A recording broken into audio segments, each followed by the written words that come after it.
স্বাস্থ্য বিভাগৰ পৰীক্ষাটো এইটো ছিজনত নহ'ব কাৰণ ৩টা-৪টা পৰীক্ষা একেলগে পাতিব পৰা কষ্ট হ'ব। স্বাস্থ্য বিভাগৰ পৰীক্ষা পূজাৰ পিছত হ'ব।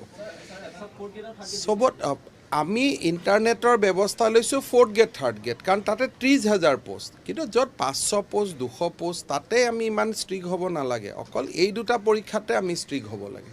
স্বাস্থ্য বিভাগৰ পৰীক্ষাটো এইটো ছিজনত নহ'ব কাৰণ ৩টা-4টা পৰীক্ষা একেলগে পাতিব পৰা কষ্ট হ'ব। স্বাস্থ্য বিভাগৰ পৰীক্ষা পূজাৰ পিছত হ'ব। চবত আমি ইণ্টাৰনেটৰ ব্যৱস্থা লৈছোঁ 4th গ্ৰেড 3rd গ্ৰেড কাৰণ তাতে 30,000 পোষ্ট, কিন্তু য'ত 500 পোষ্ট 200 পোষ্ট তাতে আমি ইমান ষ্ট্ৰিক হ'ব নালাগে। অকল এই দুটা পৰীক্ষাতে আমি ষ্ট্ৰিক হ'ব লাগে। স্বাস্থ্য বিভাগৰ পৰীক্ষাটো এইটো ছিজনত নহ'ব কাৰণ 3টা-4টা পৰীক্ষা একেলগে পাতিব পৰা কষ্ট হ'ব। স্বাস্থ্য বিভাগৰ পৰীক্ষা পূজাৰ পিছত হ'ব। চবত আমি ইণ্টাৰনেটৰ ব্যৱস্থা লৈছোঁ 4th গ্ৰেড 3rd গ্ৰেড কাৰণ তাতে 30,000 পোষ্ট, কিন্তু য'ত 500 পোষ্ট 200 পোষ্ট তাতে আমি ইমান ষ্ট্ৰিক হ'ব নালাগে। অকল এই দুটা পৰীক্ষাতে আমি ষ্ট্ৰিক হ'ব লাগে।